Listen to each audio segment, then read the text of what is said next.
processo de espera por esse filho tão desejado. Então, ela tinha um marido que se chamava Eucana, era levita e provavelmente, né, as raízes dele remontam a Belém, mas ele agora vivia em Ramá, que dava uns 10 quilômetros ao norte de Jerusalém. E ele parece ter vindo de uma família bem abastada, porque ele tinha 2 esposas. Só podia ter mais de uma mulher, quem tinha condições de sustentá-lo, né? Mas o que dá para entender é que Ana foi a primeira esposa dele, a esposa amada, né? E ele só toma mais uma esposa que se chama Penina, porque a família dele precisava manter o nome. E se ele não tivesse descendentes, esse nome desapareceria. Então ele toma Penina. Penina gera para ele filhos e filhas. Então, de repente, a continuidade da linhagem, né? E a Bíblia diz que ano após ano, Eucana ia para sacrificar ao Senhor dos Exércitos em Siló. Ele levava toda a sua família. Penina, os filhos, né? Ana. E o que deveria ser um momento de adoração muito gostoso era para Ana um momento muito difícil. Uma parte da cerimônia envolvia em você distribuir carne para sua família. Então Eucana pegava essa carne, dava para Penina, para mais todos os seus filhos e filhas. E Ana ganhava uma porção. Eu não tive filhos. Então, às vezes, quando eu quero dar algum conselho, eu vejo um olharzinho torto, assim, como quem dizendo, está dando pitaco no que nem sabe o que é. Ana desejava muito um filho. E a Bíblia relata que isso era uma constância. Todo ano era a mesma coisa, todo ano era a mesma coisa. E a rival Penina a provocava, a irritava, até que ela chorasse, levantasse e saísse do local onde eles comiam. E Eucana tentava compensá-la, dava para ela 2 porções da carne, como que dizendo, meu amor, eu te amo. Tanto que ele coloca ali, Ana, por que você está chorando? Por que você não come? Por que você está desanimada? Eu não significo mais para você do que 10 filhos? Pergunte a uma mãe que não tem filhos, se você, marido, significa mais para ela do que o desejo de ter um filho. Ela vai dizer, não, eu queria um filho. Isso ainda é hoje assim, né? Então, a festa anual era para Ana um amargo lembrete de que Penina tinha muitos filhos e ela nenhum. E Penina cutucava de propósito, porque você acha que como mulher, Penina não percebia que Ana era mais amada do que ela por Eucana? Claro que ela percebia. Mulher tem o 6º sentido, 7º sentido, sei lá quantos sentidos a gente tem, né? Basta um revesgueio de olho assim que a gente, né, já percebeu. Então, Eucana tentava consolá-la de todas as formas. Às vezes, nós não conseguimos consertar o problema das outras pessoas. É maior do que nós, é maior do que o problema. A gente oferece amor, a gente oferece o ombro, a gente oferece um conselho, a gente oferece um abraço. Mas não dá para consertar o problema da outra pessoa. A longo prazo, essa pessoa vai ter que encontrar uma resposta em Deus. Eu posso abraçar a Rose, eu posso dizer palavras, eu posso mencionar palavras da Bíblia, mas a dor que ela sente agora, essa resposta de consolo, ela vai experimentar apenas no Senhor, não é verdade? A Bíblia diz que há momentos que as palavras não resolvem, mas um gesto de Jesus demonstra amor por nós. Então esse amor, só Deus pode nos dar. E a parte do propósito de Deus na oração é que oremos pelos outros, entregando eles aos cuidados de Deus. Isso nós fizemos hoje à noite. Eu fiz isso hoje à noite.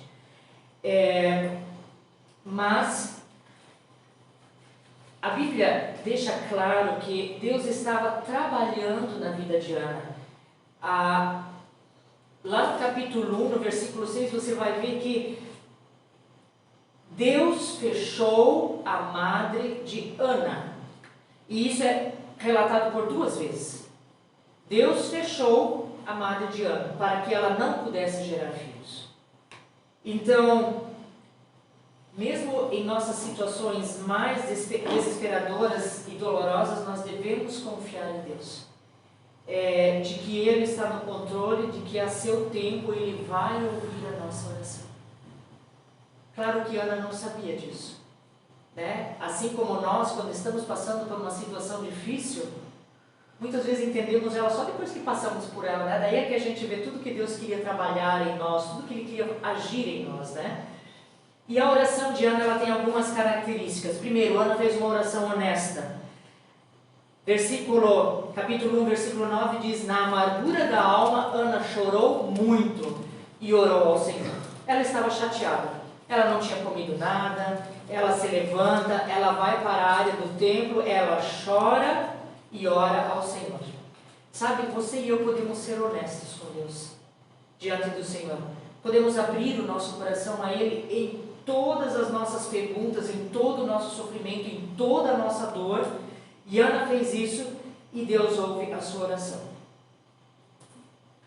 1991.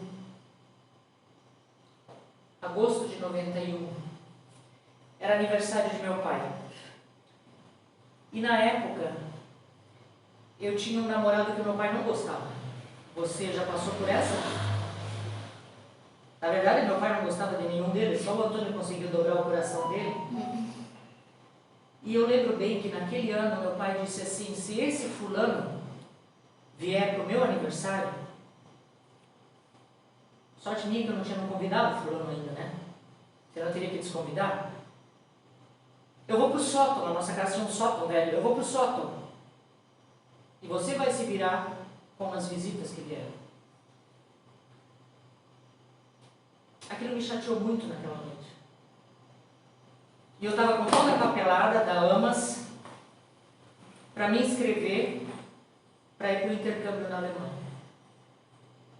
E naquela chateação daquela noite eu orei a Deus e disse: Deus, olha, eu não entendo meu pai, eu não sei o que ele quer, eu estou chateada, eu estou cansada dessa história, eu quero ir embora. Eu havia voltado dos Estados Unidos fazia uns 4, 5 anos e eu queria de novo ir embora. E eu lembro que eu me ajoelhei na frente da minha cama, eu preenchi toda aquela papelada e eu orei, e eu tinha certeza absoluta que eu ia. Mas eu estava tão doída naquela noite, eu estava tão triste naquela noite. No dia seguinte eu fui para o correio, encaminhei aquela papelada toda, mas naquela noite eu também orei: Senhor, cura o meu coração, cura a minha mágoa, cura a minha dor, cura o meu ressentimento que eu tenho do meu pai. Por que ele é sempre tão duro comigo? Por que ele é sempre tão severo comigo? E sabe, essa oração foi uma oração muito honesta. E só quando eu voltei da Alemanha um ano depois, é que eu percebi que Deus havia respondido exatamente o que eu havia pedido. Foi um ano de cura, foi um ano de definição da minha profissão aos 30 anos, onde Deus me colocou no ancionato, cuidando de idosos, e eu havia recebido, na verdade, de Deus não só a cura, mas um presente de uma profissão que me ajudaria a cuidar da minha mãe anos depois e do meu pai, que vocês conheceram. Então, em nossa dor, em nossa angústia, podemos ser honestos com Deus e podemos dizer: Deus, olha, eu não entendo, eu estou chateada. Ana fez isso.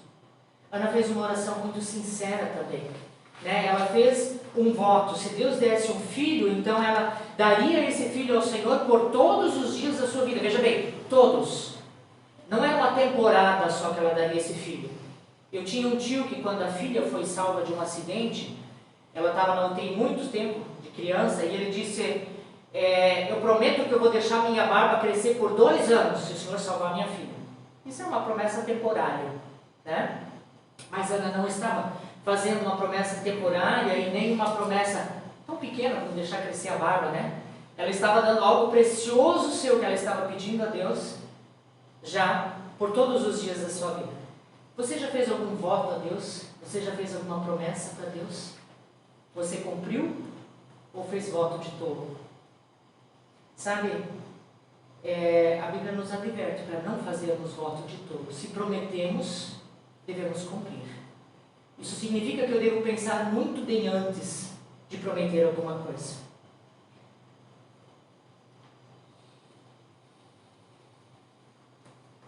Centro Cirúrgico, 1995, o centro cirúrgico sugava muito tempo.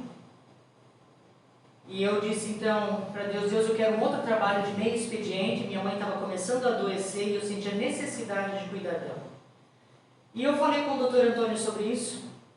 Eu disse, doutor, se o senhor souber de algum emprego, me fale. Ele lá, costurando, cortando, operando o paciente, e eu lá tricotando com ele, né? Ele disse, tá bem, eu vou ficar de olho. Eu disse, pode ser secretário, pode ser faxineira, pode ser qualquer coisa. Mas eu preciso, porque eu preciso dar uma olhada na minha mãe, que ela não anda bem de saúde. E eu disse, Deus, se você me der um trabalho de 6 horas, ganhando o mesmo que eu ganho, trabalhando 8, e no período da manhã, todo o tempo que me sobrar, eu vou dedicar ao Senhor e à sua obra. O mês se passou, e eu pensei, acho que não vai acontecer, eu estou pedindo um milagre muito grande, né?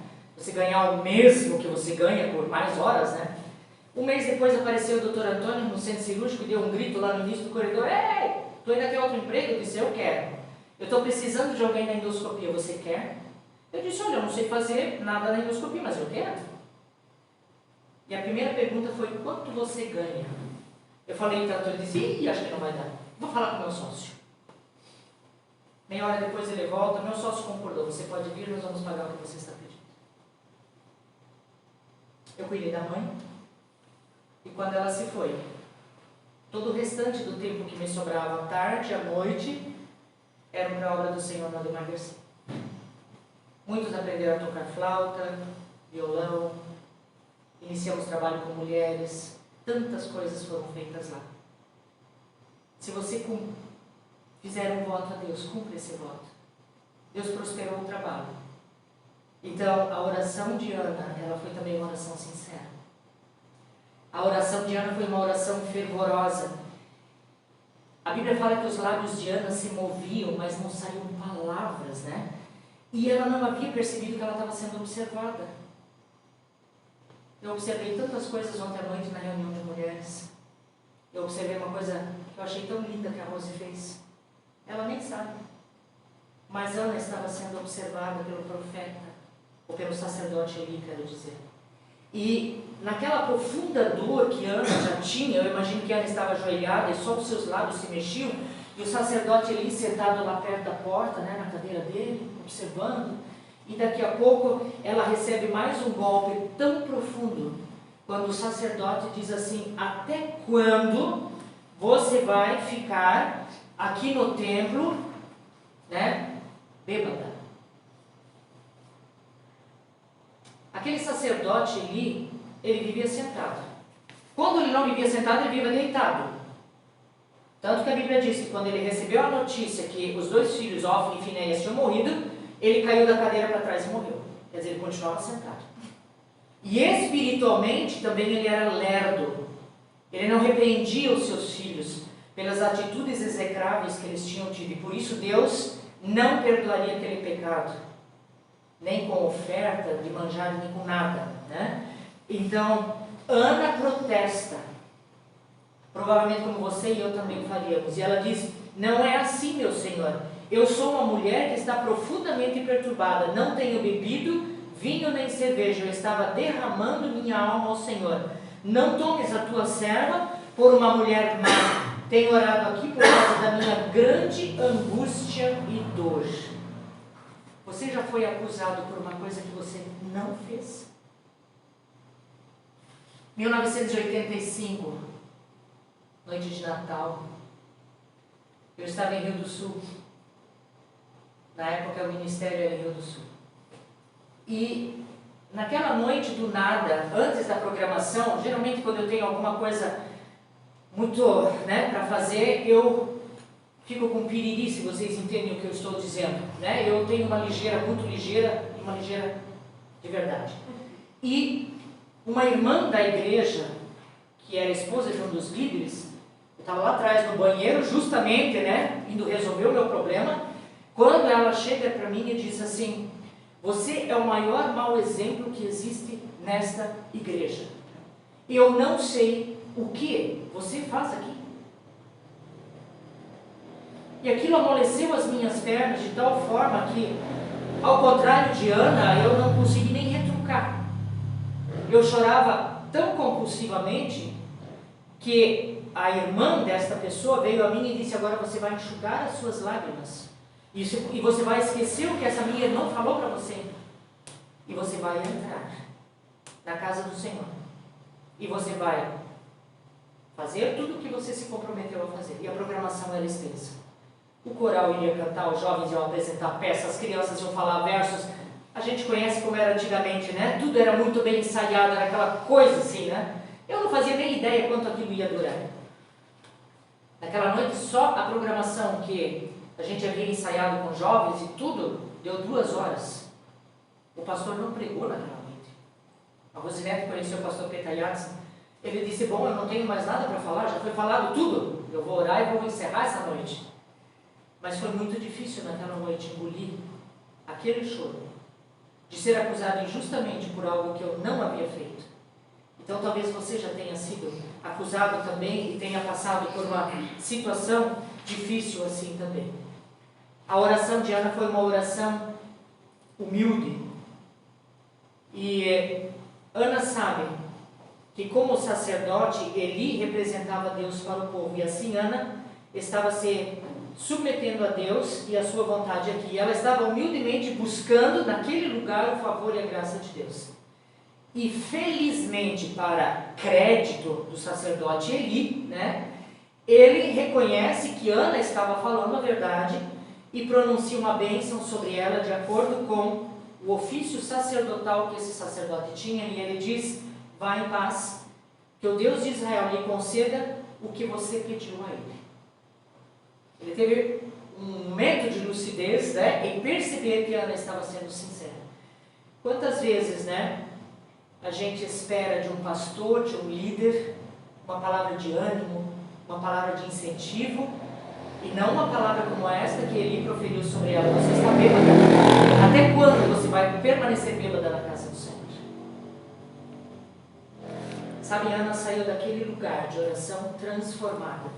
A Bíblia diz: ela seguiu o seu caminho, comeu alguma coisa e o seu rosto já não estava mais abatido. E ontem à noite, quando a gente teve um grupo de mulheres, eu não posso dizer que eu estava abatida, mas eu estava tão cansada, sabe? Eu percebi que outras irmãs também estavam assim, jururuba. Mas a gente teve a palavra, a gente teve um lanche gostoso. Depois grupos se reuniram para conversar e eu posso dizer que eu ri tanto, que eu voltei para casa tão leve, né? A Rose até pode dizer: nossa, que gostoso foi isso. Estar na presença do Senhor é sair da presença dele também alegre. Quando nós nos colocamos diante dele, né? Antes que a oração mude qualquer coisa, parte do propósito de Deus é que a oração mude a nós mesmos. Quando nós oramos por alguém, Deus também está trabalhando o nosso coração para que ele seja mudado. Quando nós nos achegamos ao Senhor, derramando o nosso coração, nós seremos transformados simplesmente pelo fato de nós estarmos passando tempo com o Senhor. E Deus está trabalhando os nossos corações, nossas vidas, e Ele não quer só mudar os outros através da nossa oração, Ele quer mudar a nós mesmos. Então, seja honesto com Deus, seja sincero com Deus, seja fervoroso, seja humilde na sua oração. Você não precisa ter medo de Deus. Você pode falar para Ele. Você pode derramar o seu coração e deixe que Ele transforme através das orações. Então, Deus realiza os seus propósitos através da oração. Ele não precisa, mas Ele faz questão. Ele escolhe a nós para realizar os seus propósitos. Então, quando você e eu nós oramos, nós estamos participando com Deus para cumprir os propósitos dele, não só em nossa vida, mas também no mundo.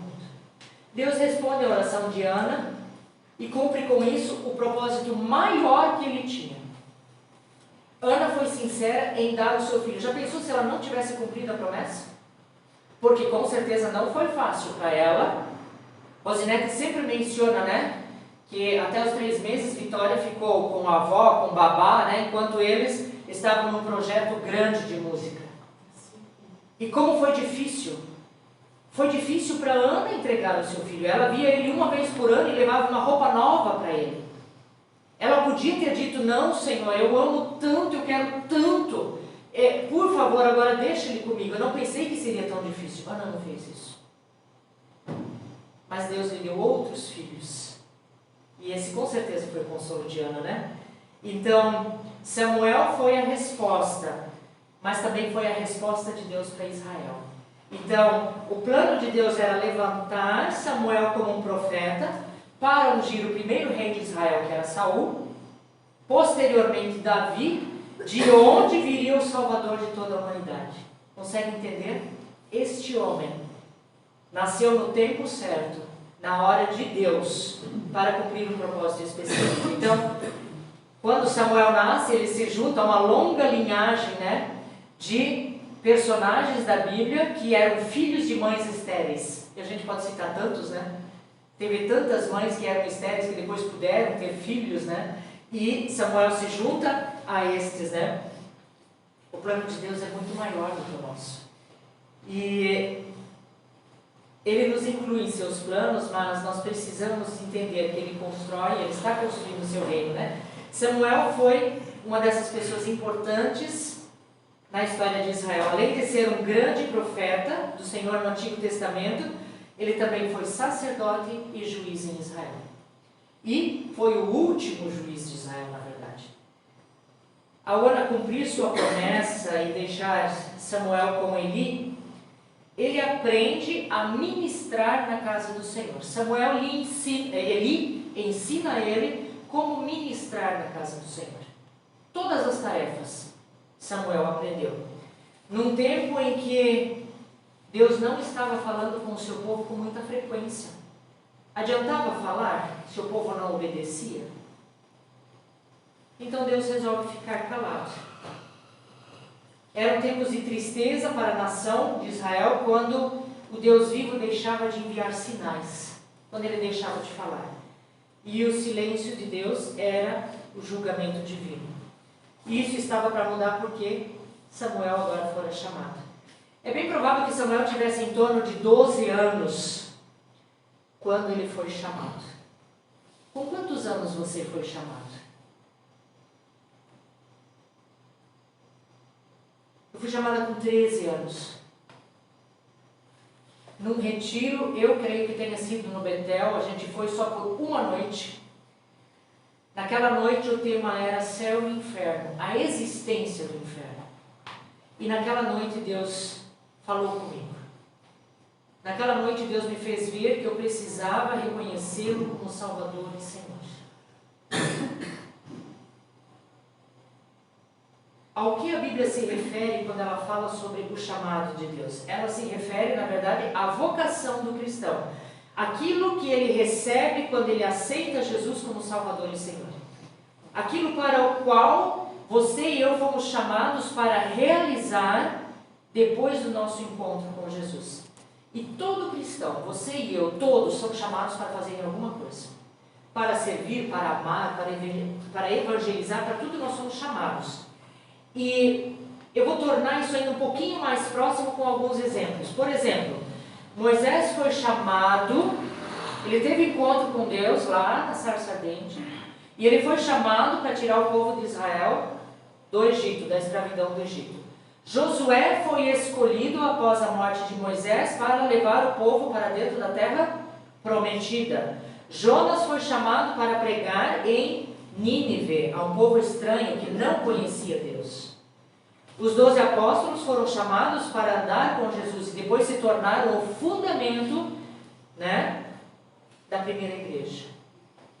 João Batista foi chamado para converter os filhos de Israel e para anunciar, olha, está chegando o verdadeiro Messias. Ele estava preparando o caminho do Messias. Paulo foi chamado para ser apóstolo aos gentios, chamado pelo Senhor para sofrer pelo seu nome. Isso para mim é uma coisa que chama muita atenção. Você gostaria de saber que você foi chamado para sofrer pelo nome de Jesus? Porque Paulo sofreu. Tudo aquilo que ele impôs sobre os cristãos, ele sofreu depois. Então, para o que você e eu fomos chamados? Como eu posso entender o chamado de Deus para mim? Primeiro, Deus considera a minha história. Deus conhece tudo da minha família, da minha vida, e Ele entra em minha vida e Ele muda tudo, Ele transforma a história, Ele conduz para um propósito maior em sua obra. Eu fui a primeira a receber Jesus lá em casa, depois meus pais, depois meus irmãos, e Deus foi transformando a minha família. Deus foi transformando aquele campo de guerra, de opressão. Sua burra, como tu é ignorante, cala a boca. Deus foi transformando aquilo em algo melhor. Ele pode renovar todas as coisas conforme a sua vontade.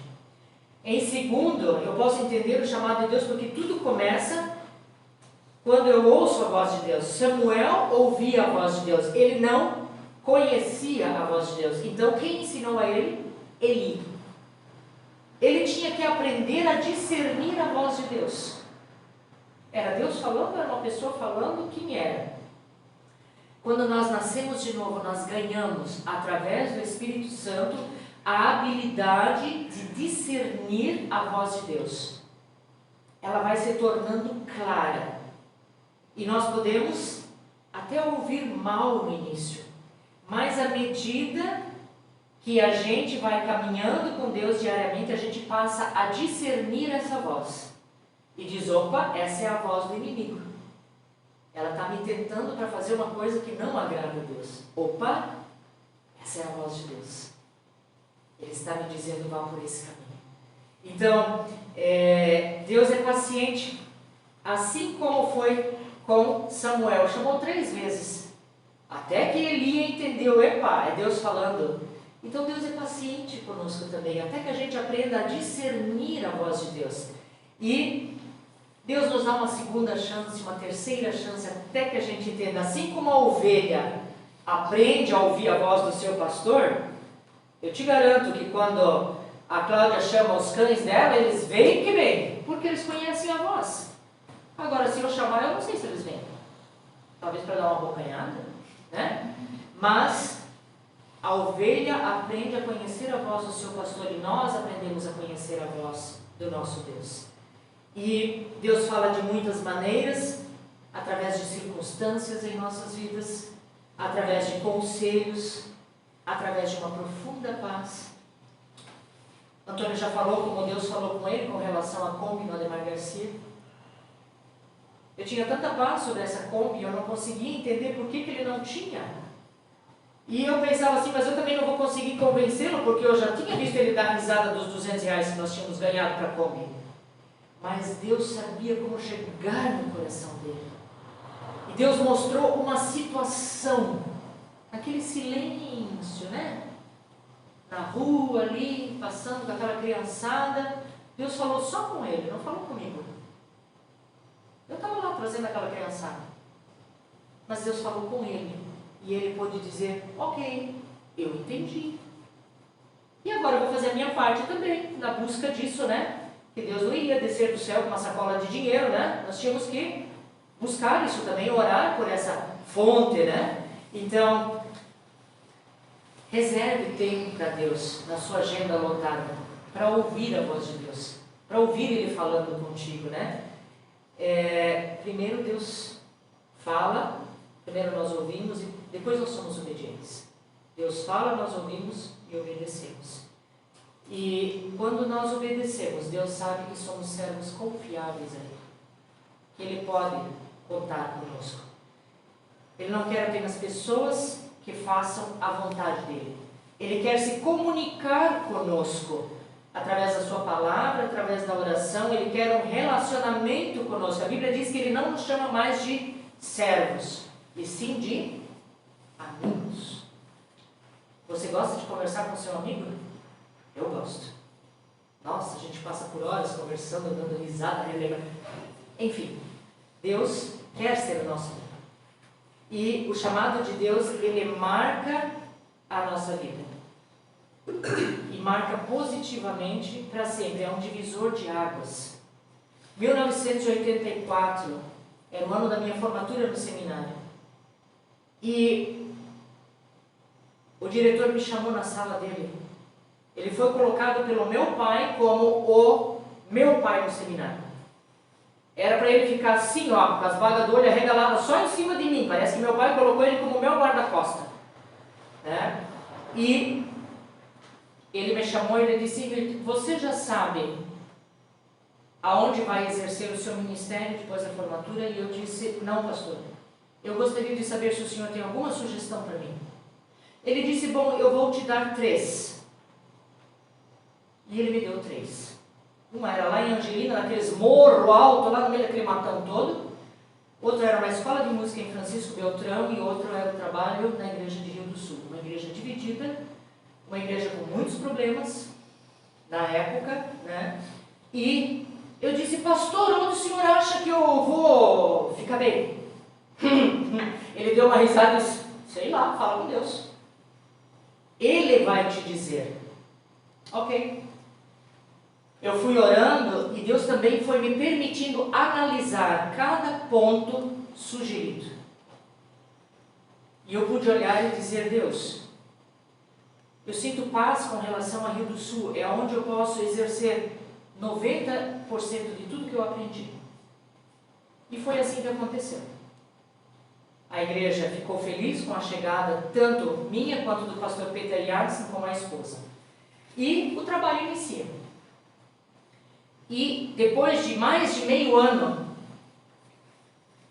uma noite sentada tomando um chá depois de uma reunião na igreja, em casa, era hábito isso.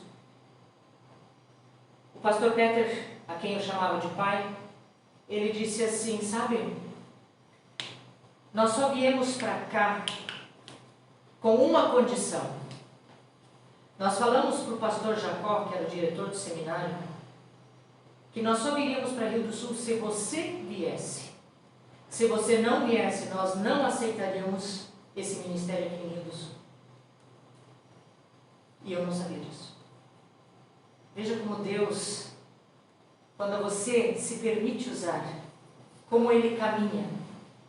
Com certeza, se eu soubesse disso, eu não teria nem orado e nem dependido de Deus, e não, né? Mas Deus conduziu.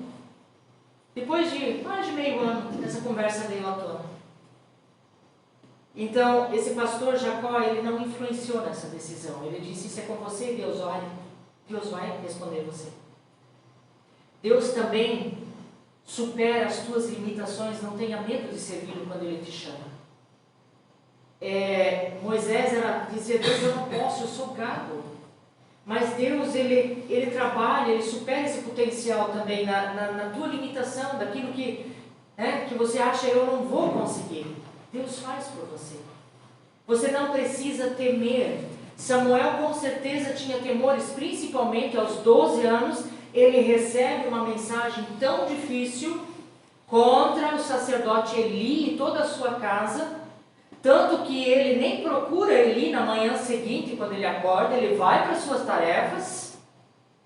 O Valdir está fazendo assim, exatamente, ele vai para as suas tarefas. Ele vai varrer, ele vai abrir as portas do templo, ele vai fazer o que ele sempre fazia. Parece até que ele queria se esquivar do sacerdote Eli. E ele vai atrás. E diz: você fale exatamente o que Deus lhe falou. Você não pode omitir nem uma palavra. Você consegue imaginar uma criança de 12 anos?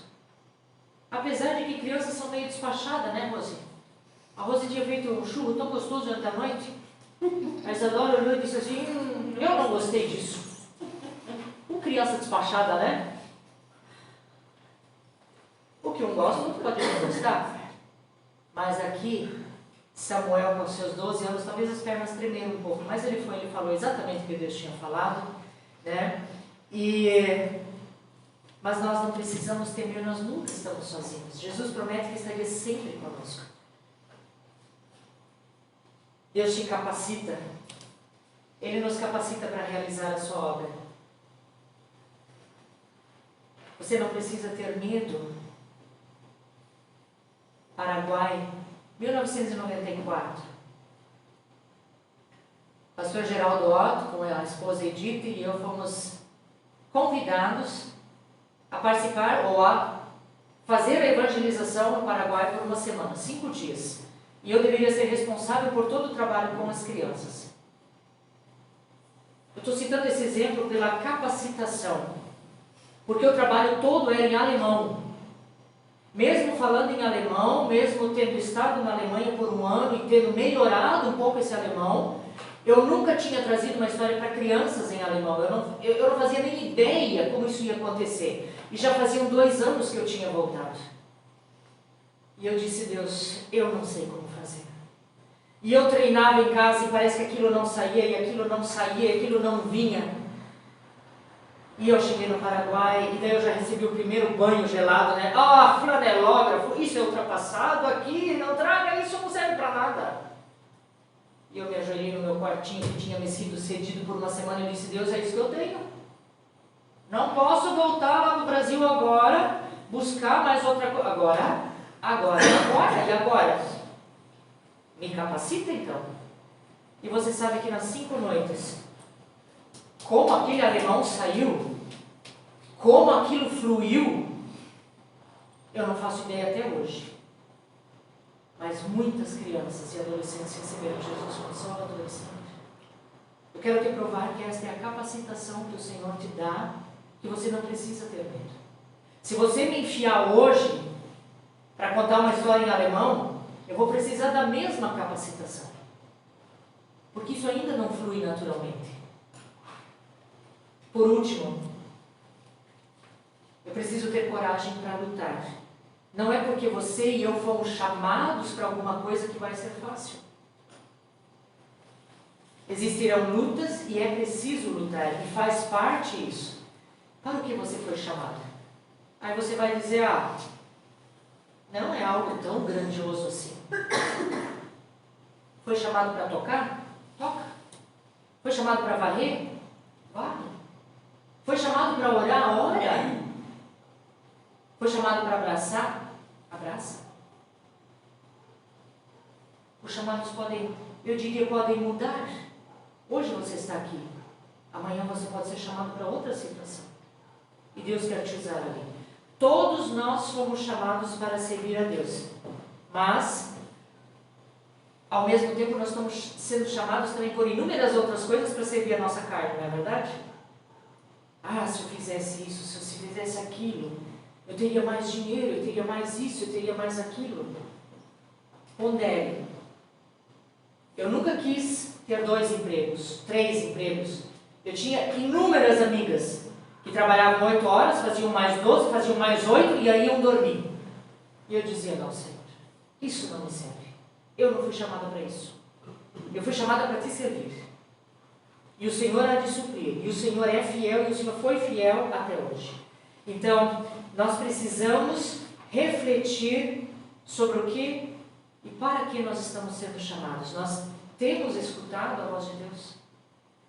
Ele nos escolheu antes de nós sermos formados no ventre da nossa mãe. Lá nós somos separados para Ele. E eu quero te desafiar nessa noite a aceitar esse propósito de Deus na sua vida. Eu não sei qual é.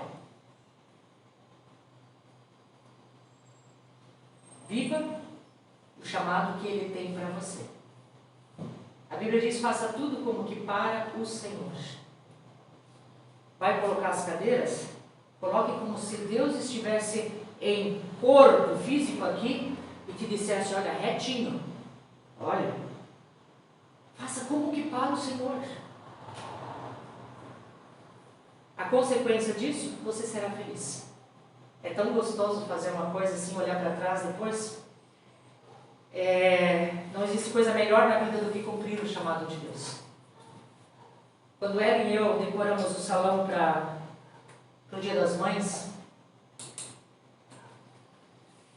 foi tão prazeroso quando o pastor depois só chegou e disse assim: você não sabe que especial que foi abrir a porta da igreja e ver tudo arrumadinho? Ótimo! Você recebeu o chamado, você fez, glória a Deus, que te capacitou.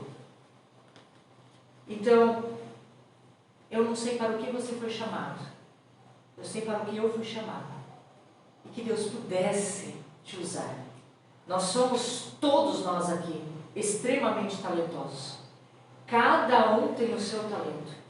Eu fico invejando, uma inveja santa agora, tá? Irmãs, em especial, que fazem todas aqueles doces, aqueles bolos, aquelas delícias. Não sei fazer. Tenho vergonha? Às vezes tenho. Mas eu sei fazer outras coisas. Eu fui chamada para outras coisas. Vocês foram chamados para alimentar minha barriga. Eu fui chamada para alegrar seu coração com um denguinho.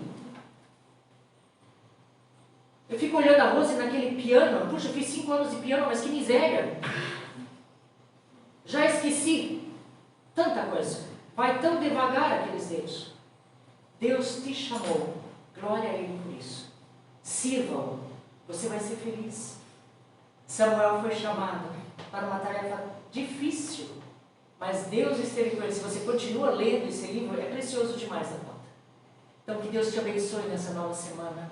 Que Deus esteja com você. Que Deus fortifique os nossos corpos físicos, anime os nossos corações, nos encha da sua paz e da sua alegria. Amém? Amém. Nós queremos estar cantando mais um hino.